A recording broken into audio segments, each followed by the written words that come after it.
was vanquished. Her mercenaries hold on the Rukun. What's going on, people? It's Jaded, and we got a special episode here.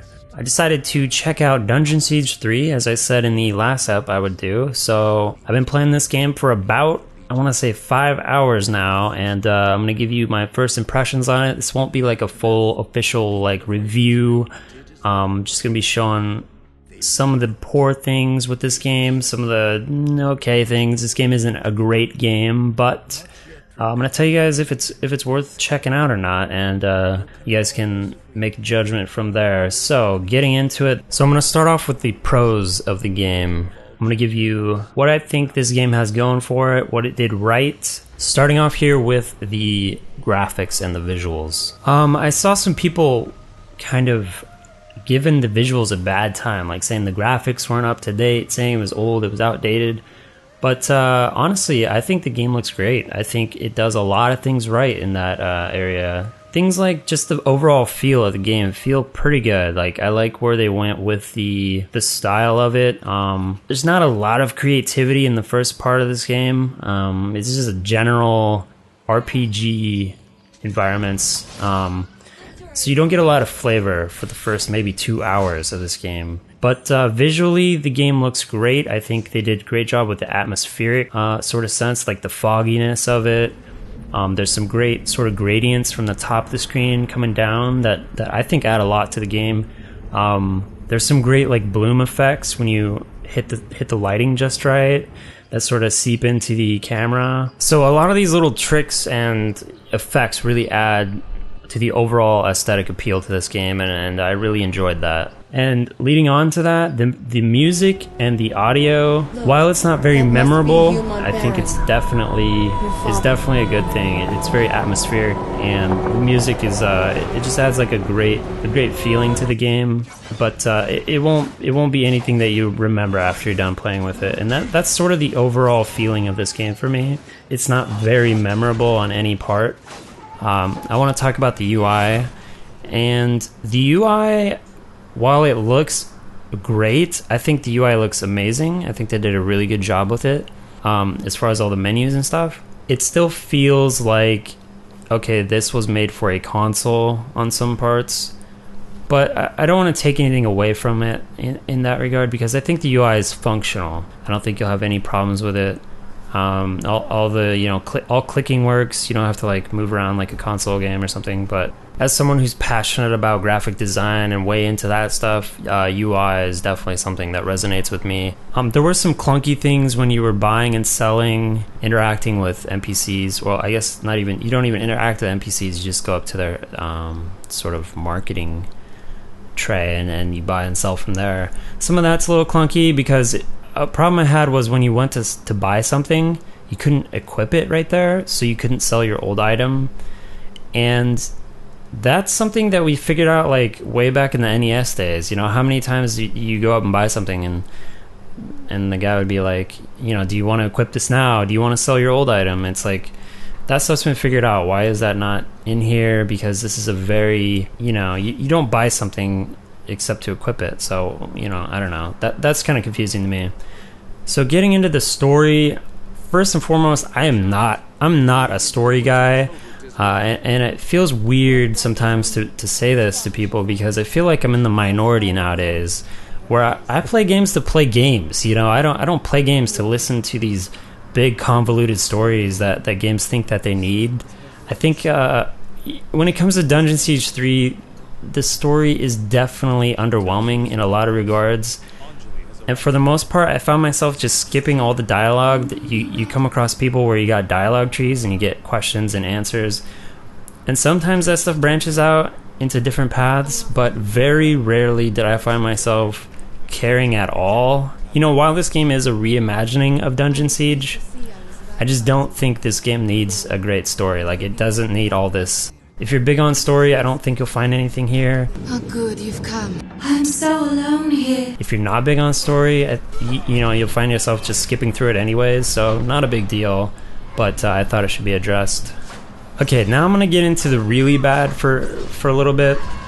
So the biggest problem I had with this game, hands down, was the camera control.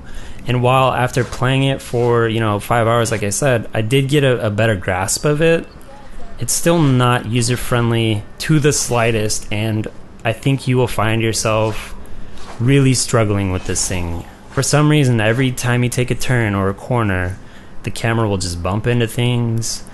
You'll get like a super close-up headshot of yourself, and you can't see where you're fighting in combat. It's just a pain in the ass, period. And the way you control it does not help you. There's a few ways that you can do it, but I feel like it was made for a controller, and it should be on the right stick and free from every other control. But the way it works on PC, it is just faulty, and really, I feel like they should almost patch it. That's how bad it is. I don't know, maybe it's just not made for keyboard and mouse. Maybe it's just much better on a gamepad. I don't have a gamepad, so I can't tell you if it's good or not. But it just feels like at least it wasn't smartly adapted for the PC when they ported it over. I also found that there's no keybinds anywhere in the menus. I could be wrong, but I could not find a place to rebind anything, and I found that very frustrating because the way they laid out the keys, while you don't have a lot to work with, I found myself not adapting very easily. It's not very intuitive in any means, and I think a lot of people would struggle with them if they're trying to get good at the combat. So leading up to the combat, I was on a very roller coaster ride with the combat. In the very beginning of the game, did not enjoy it to the slightest. I found myself wanting to turn this game off and play something else. It was just miserable, and that comes from two things. First off, the quote-unquote smart targeting system in this game, it leaves a lot to be desired. Oftentimes it'll target something that you don't even want to look at. Like, you have to reposition your character if you want to try and make it target something that you want. It's just, it leads itself to very unskilled gameplay, and oftentimes I would just waste skills because it just wanted to target something else, or wanted to target a barrel, or, it's just not very good, and I wish there was an option to turn it off. You start off with very few skills, and while on one part that's okay, it goes on for far too long, where you just have you start off with 2 skills basically, and you only get 1 per stance. You switch between stances. I played the melee character. If you're gonna play this, I don't know if I would recommend playing the melee character. I find myself just getting punished for being melee. Like, there will be pools on the ground, and I'll talk about this when I talk about boss fights, but it's just not balanced properly, I feel like, in some regards. But that being said, as I progressed in the game and got more skills, beefed up my character a little bit, got some gear on him, changed the look of him, the combat started to feel good, and I think this is where this game could have been great, was with the combat. That's what we like out of Dungeon Siege, action-y, sort of loot-based games. You want the combat to feel great. You want to feel powerful. And you definitely don't start out like that. Not to say that the enemies are hard to kill or something, because they're not. It's just you don't feel that sort of sense of you going from one skill to the next. I do like the sort of focus, the resource management in this game. You got a focus meter where you can spend it using your regular skills, and then you build it up by doing regular attacks or using skills that refresh your focus. I find that to be very good. I really like that sort of mechanic. I think it worked well. It's just in the early stages of this game, like I said, it's not very fun. There's not enough to do, and it's very dull combat. So you do get companions in this game. I was kind of surprised. I didn't think it was a party-based game, but it turns out it is. You do run into people who you interact with story-wise, and very briefly, and then they join your party and they do stuff. I found the AI of them to be very dumb. They're just dumb, and this sort of rezzing mechanic in this game for single player, I think, doesn't work the best when you have AI like this. So I went through 2 companions, or I don't even know if they're called companions, but that's what I'm going to call them. 2 party members. I guess I'm not going to call them that. I ran into 2 party members before I got to the 3rd one, which was Reinhardt, and he was this sort of wizardy, steampunky guy.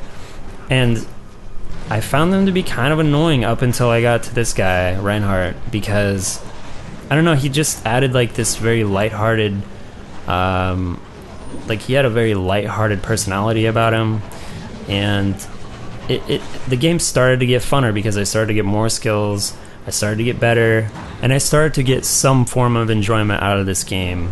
So moving on to items for me were very, very, very lame. They are color-coded. You got your golds, your blues, your greens, all that goodness.